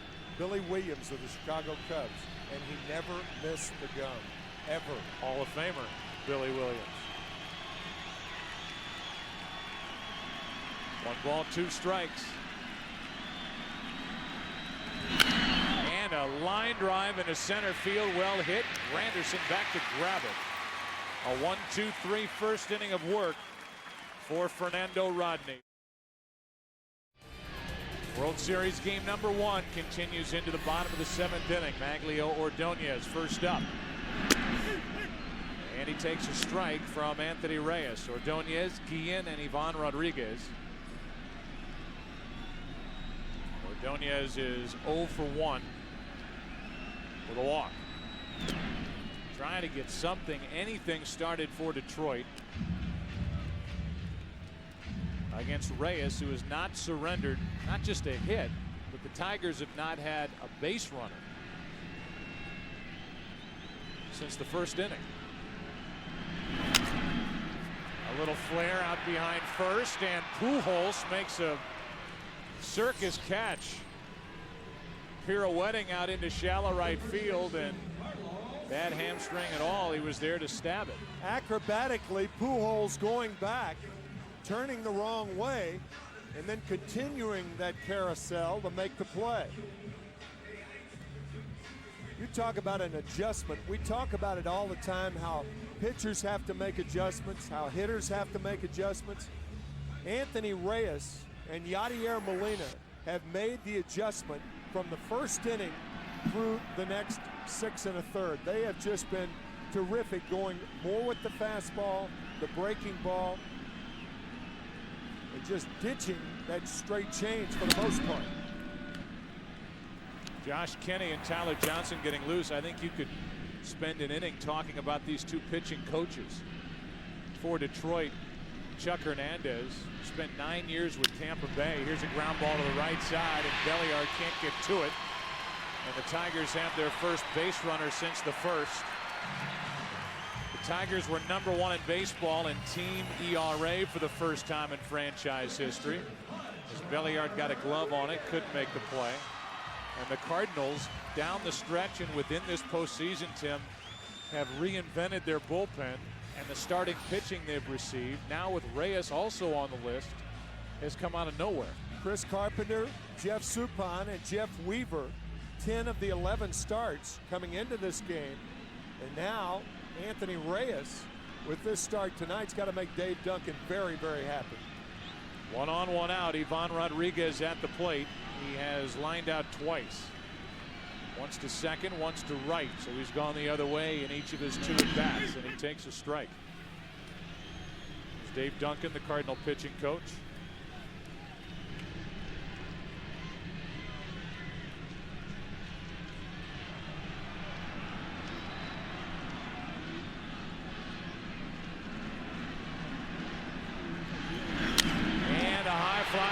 Left field. Taguchi back at the track, at the wall for out number 2.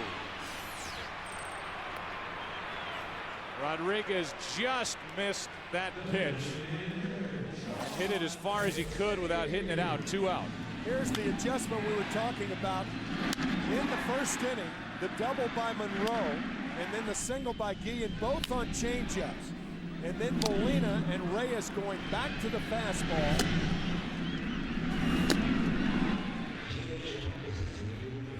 To hold the Tigers scoreless here with 2 outs in the 7th inning. The only base runner, Carlos Guillen, at first right now. Casey is at the plate 0 for 2. He has struck out, fly to center. And he is fooled on that pitch down and in from Reyes, a rare breaking ball from the Cardinal right-hander. We saw only that one out pitch changeup, which was to Brandon Inge for the strikeout in the 5th. It's been heavier with a fastball than it was at the start, or it was in his start against the Mets in Game 4. 1 ball, 1 strike on Casey. Well, we talked about Reyes and what a developing pitcher he is, and a developing story tonight is once again how he has changed from the first inning on. All these Tiger fans want a reason to cheer here in the 7th.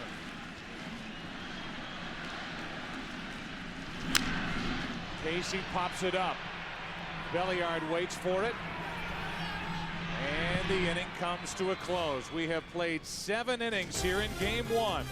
Anthony Reyes is dealing, and the Cardinals lead 7-1. Major League Baseball is proud to be associated with the Boys and Girls Clubs of America as this game number 1 progresses into the 8th. Together they are creating a positive place for kids, and Edmonds takes a strike from the new hurler. 4th of the night, Wilfredo Ledesma, who is, as Jim Leyland put it before the game, a work in progress, but a guy who has got a sensational arm. Dealing with Edmonds, he misses high. 1 ball, 1 strike. Edmonds, then Roland, then Encarnacion for the Cardinals, who lead by 6.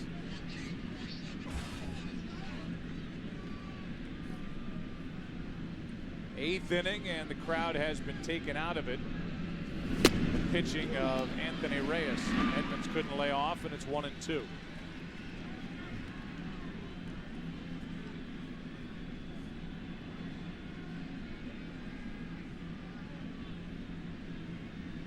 World Series has not been here since 1984 when the Tigers beat the Padres.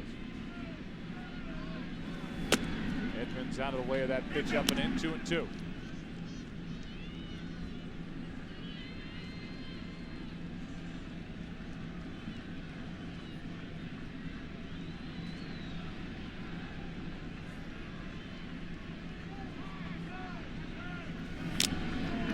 Just got a piece of it. Detroit Tigers facing the New York Yankees in New York. They lost game 1 of the division series. Since that time, they have won 7 in a row. They were underdogs to the Yankees, heavy underdogs. They were underdogs to the Athletics. But favorites here against the Cardinals. That misses outside, full count on Edmonds. So the last World Championship for Detroit, 1984 for the Cardinals. It's been even longer, 1982. They've lost 3 straight World Series since, in 85, 87, and 2004. There's Edmonds with another hit, and again on a pitch that was up. An RBI single his last time up. Later a run scored, and now a leadoff hit here in the 8th. Monday night on Fox, Prison Break returns all new at 8 Eastern, 7 Central, followed by the thrilling new drama Justice on its new night at 9 Eastern, 8 Central. It all starts Monday night on Fox. Viewer discretion is advised. Leadoff man is on, and Rolen, who's had a big night. A homer to tie it in the 2nd. A double to help the 6th inning his last time up.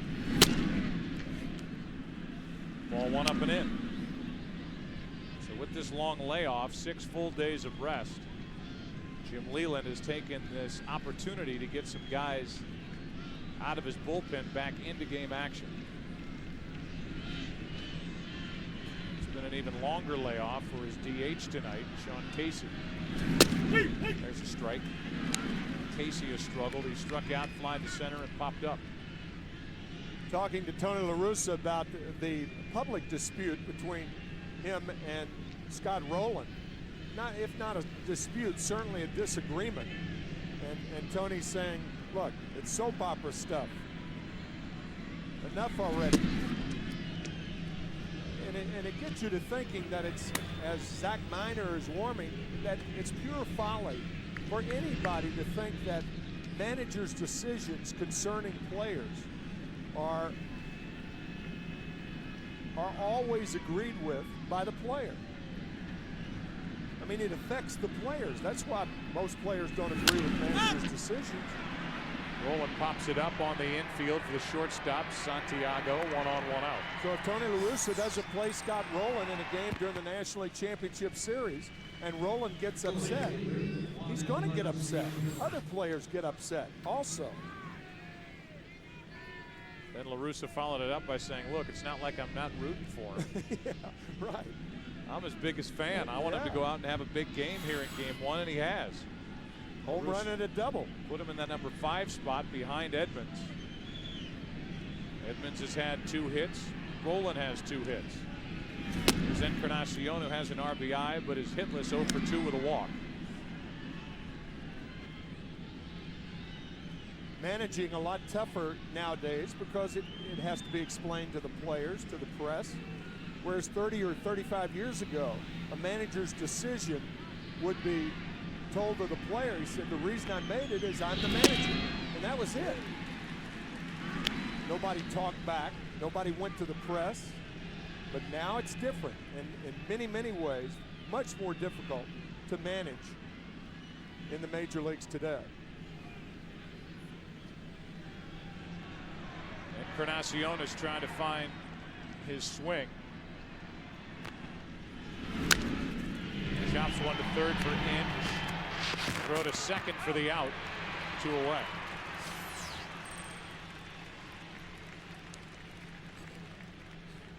Tony La Russa had this to say with Belliard walking in about playing injured players. You really want to balance the gamers that want to go out there. Soreness is part of it. Hurt is not.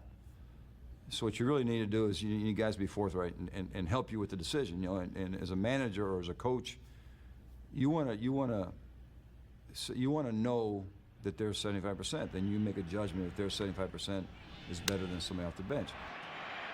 Little fly ball into right field, and that is well put by Tony La Russa, who is dealing with that day after day, especially down the stretch for the Cardinals. Bottom of the 8th inning.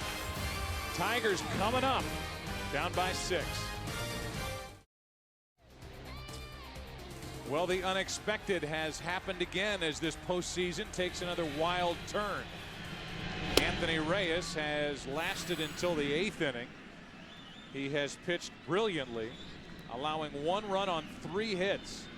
And he and the Cardinals lead game 1 here in Detroit against the red-hot Tigers, winners of 7 straight this postseason, 7-1. And the count's 0-2 on Brandon Inge. We opened this game talking about Anthony Reyes perhaps tipping his pitches to Met hitters when Carlos Beltran and David Wright homered against him when he started in the NLCS. He's not tipping anything tonight. Pretty good pitch there, called ball 1, and Todd Jones, the closer for the Tigers, getting loose.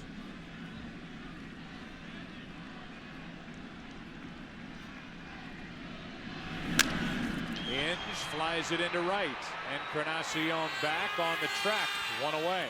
When you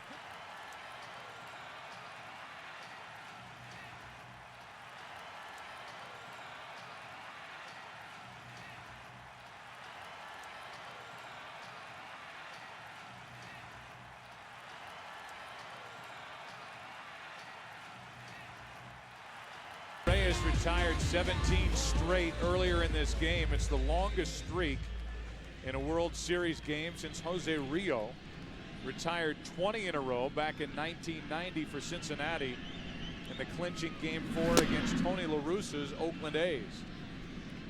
Rio was the MVP of that series. And now Reyes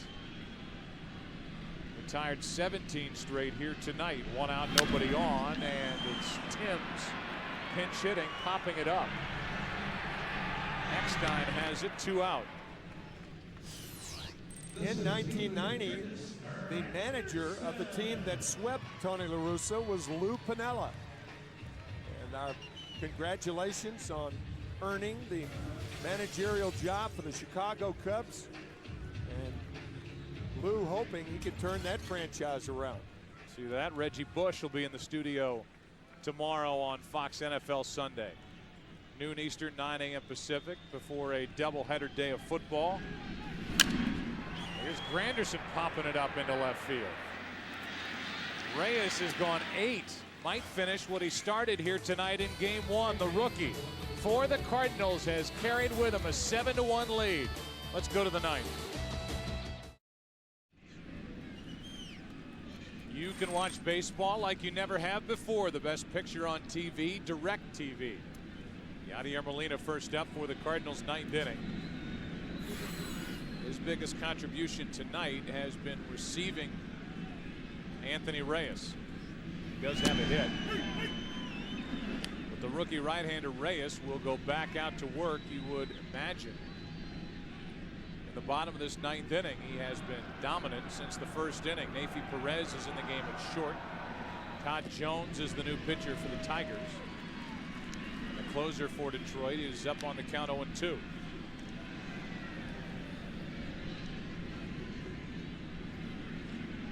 Todd Jones was very, very funny when he was talking about Joel Zamaya and others in the bullpen. Brandon Inge retires Molina. Zamaya and the left-hander Jamie Walker warming for Detroit.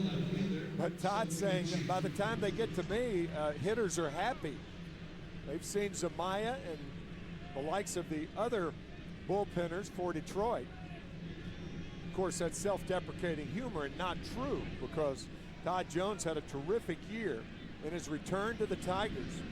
The franchise leader in saves as you look at Anthony Reyes, who just turned 25 and is a rookie. That is off the leg of Todd Jones and will be a base hit. So Taguchi has his first hit, now 1 out of 4 tonight. This more to see moment presented by Sharp Aquos Liquid Crystal Television. The opposite field home run by Albert Pujols back in the 3rd inning. First base open. Runner at second, 2 out. The first pitch from Verlander was too good. It ran back over the outside part of the plate. Jim Leyland, we heard earlier in the game, taking the blame for it instead of just putting him on, and Pujols hit the 2-run shot to make it 4-1. It's now 7-1, and the hitless David Eckstein takes a strike from Todd Jones. Started to say Jones is the franchise leader in saves, and you know he can laugh about his stuff. He only had 28 strikeouts during the year, but it is unique to find a guy who does not melt in pressure situations and has no problem getting the final 3 outs. Neifi Perez makes the play, safe at first. Great effort by Neifi Perez, 2 out.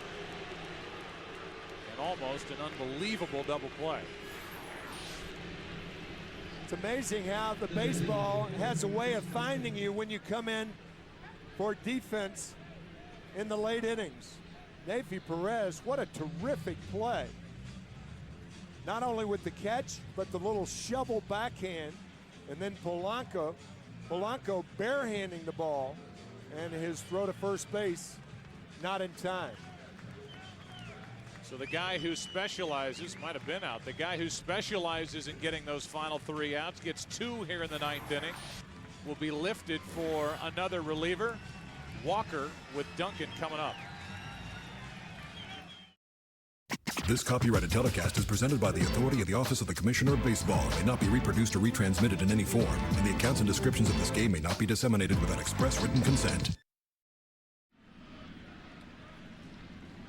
Here's Jamie Walker, and the Cardinals make a switch. Instead of Chris Duncan, Preston Wilson will get his first series at bat. Walker, the lefty, on at first is Eckstein, and Preston Wilson tried to hold up, couldn't. Strike 1. 263 average, 17 home runs during the regular season, with his season split between the Astros and the Cardinals. Cut loose by Houston, picked up by their rival, St. Louis Cardinals. That squirts away, and down to second base is Eckstein on a wild pitch.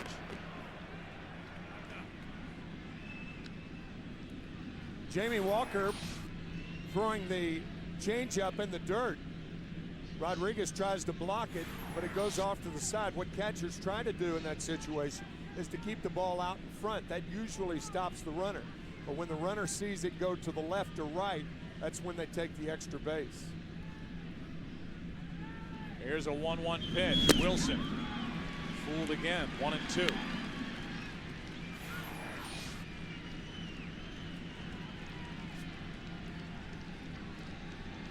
Preston ready to swing, but the ball wasn't there yet. In the bottom of this 9th inning, it'll be the 2, 3, and 4 hitters: Monroe, Polanco, and Ordonez.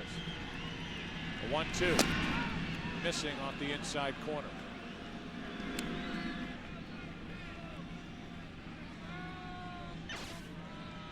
Pujols on deck. He has one important hit tonight.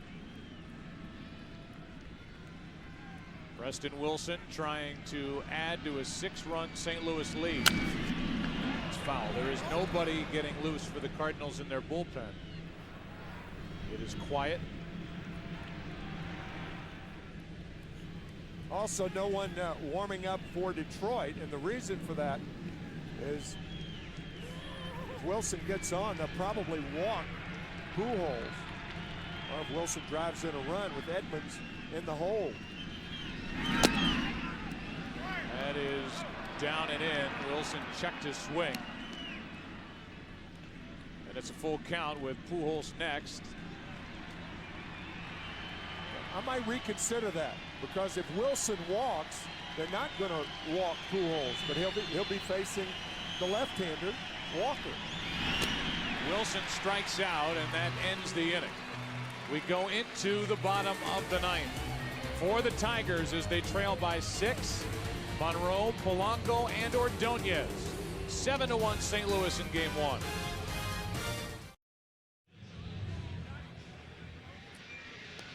Here in Detroit, the Cardinals are back on the field, and we're in the bottom of the 9th inning, game 1 of the World Series, and consider what's happened here tonight. Most people believe that Reyes was in the category of the sacrificial lamb here, somebody to go out and just occupy the start because the NLCS went 7 games and Suppan was not available. Well, Anthony Reyes, with Braden Looper getting loose behind him, Anthony Reyes has turned in 8 innings, allowing 1 run on 3 hits. Cardinals trying to take game 1 here in Detroit against a team that had won 7 straight this postseason, with a guy who had fizzled down the stretch and was so-so, and that is a bomb into left field off the bat of Monroe to make it a 7-2 game. We'll see if that's the last pitch of the night for Anthony Reyes. Off go the fountains in center field, and it's a 5-run St. Louis lead.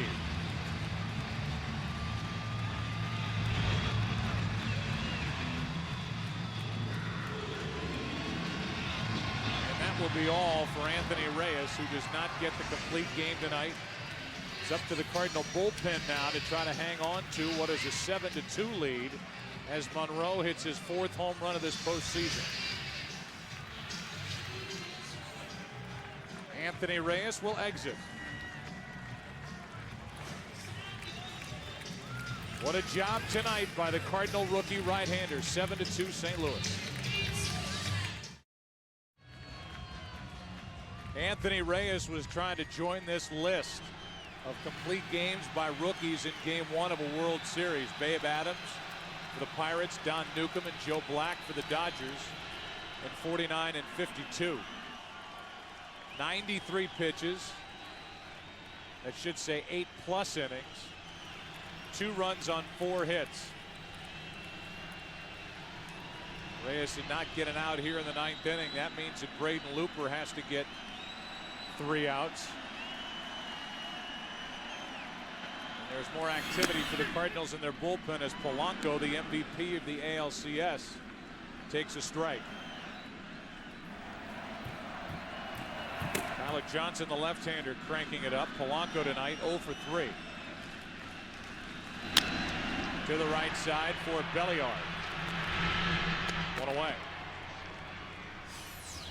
After Anthony Reyes got into the dugout, Pop Warner, one of the minor league managers, came over to congratulate him, and then Jeff Suppan.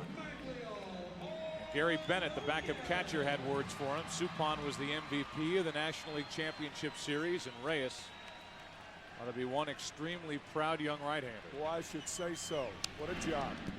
Breaking ball fouled off the end of the bat by Ordonez. Strike 1. Following Reyes, Jeff Weaver tomorrow, and then the travel day scheduled for Monday. And then Chris Carpenter goes for the Cardinals, followed by Jeff Suppan. This has a much different look to this World Series if this score holds and the Cardinals take game 1 behind Anthony Reyes, which nobody expected. In your MasterCard keys to the game, you talked about the Cardinals obviously wanting to win 2 here in Detroit, but hoping to win 1 before this series goes to St. Louis, and they're 2 outs away from that. And the key for the game as far as Detroit was concerned is and was, will the layoff hurt them? And I know people are going to say that. That's what Jim Leyland was saying before the game. He said if we lose tonight, or if we don't score a lot of runs or look good against Reyes, it'll be written tomorrow and be talked about on all the call-in shows that the layoff hurt us. He said if we win, everybody will say we were well rested. 1 ball, 2 strikes, 1 out, nobody on. Looper dealing with Ordonez. Ball 2. If the Cardinals win this game, Tony La Russa will snap a personal 8-game losing streak in World Series play. The sweep with the Cardinals in '04 by the Red Sox, and the sweep we talked about earlier back in 1990 by the Reds over his A's. Now the count's full, 3-2. That year, 1990, was a year later after the Oakland Athletics had swept the San Francisco Giants in the Earthquake World Series in 1989. So Tony's been on all sides of sweeps in World Series play.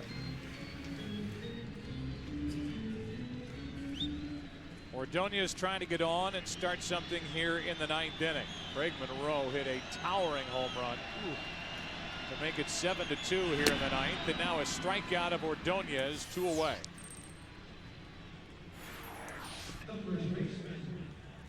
Beauty of a 5-run lead is you could throw a predictable pitch, a fastball, blown by Ordonez.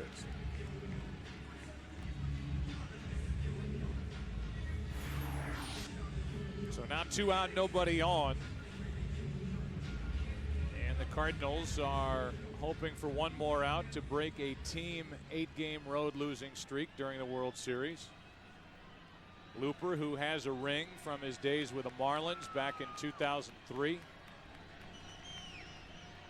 Trying to get the final out and missing with ball 1 up and into Carlos Guillen.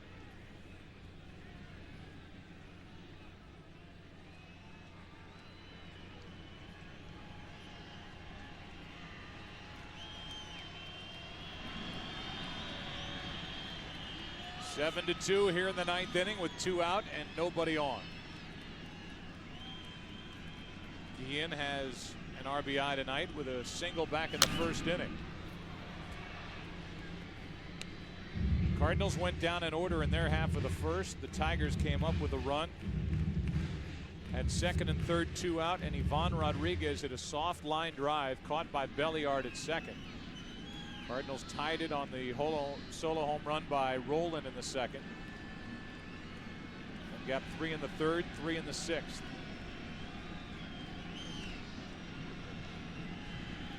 Looper's 1-1, 2-1.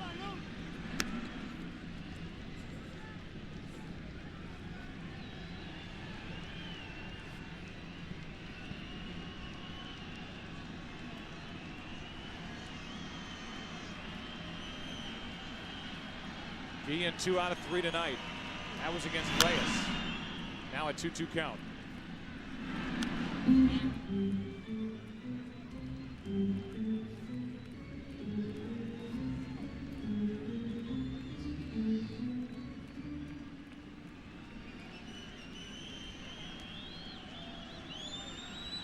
Verlander and Reyes, the starters tonight. Tomorrow night, Weaver and Kenny Rogers.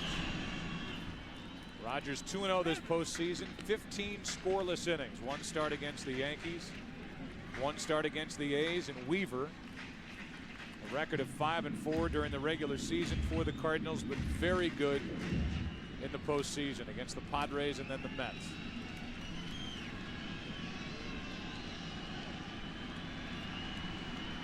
A 2-2, full count.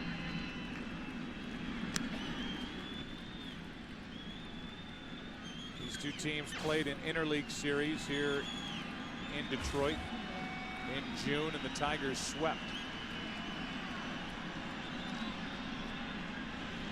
A 3-game set, the 23rd, 24th, and 25th of June. Verlander got that sweep started with a win, beating Carpenter. A bobble, and Rolen throws late. That'll be his 3rd error of this postseason. That ball hit by a left-handed batter, squirts on a 3rd baseman, going toward the line. And Scott could not center that ball and makes, as Joe said, his 3rd error of the postseason.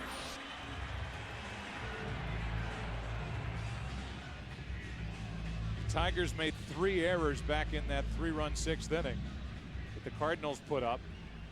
1 by Verlander and then 2 on the same play by Inge, the 3rd baseman. Here's Rodriguez.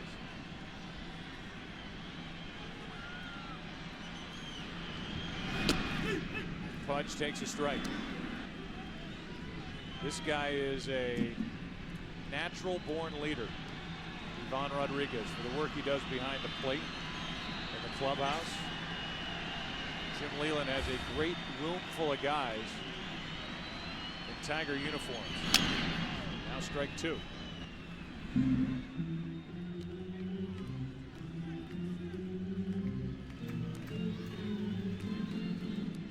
Talk about a natural-born leader. He's a natural-born Hall of Famer, too. The talent, the mental prowess.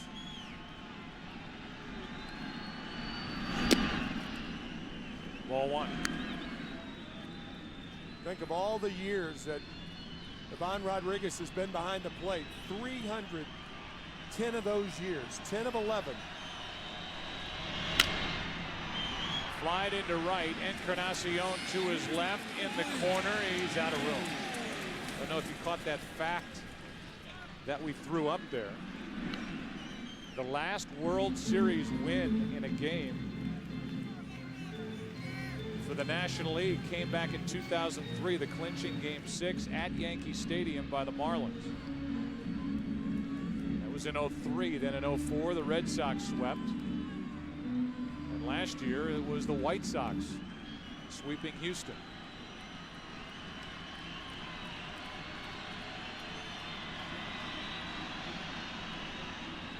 Rodriguez hops out of it.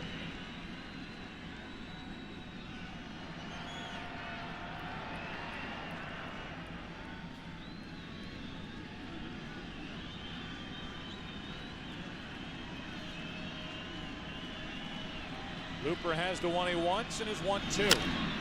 Flied into center field, and that will end game one as Edmonds puts it away. And the Cardinals come in here behind their rookie Anthony Reyes and shock this big crowd and take game one, a final of 7-2. 2 hours, 54-minute game, and Anthony Reyes and Braden Looper hold the Detroit Tigers down to 4 hits. We said it earlier and during the game that Anthony Reyes went to the stretch in his only other start because the New York Mets could have been reading his pitches. Well, not too many Tigers read his pitches tonight. Superb. So the Cardinals have taken game one, and now it'll be a matchup of Jeff Weaver and Kenny Rogers.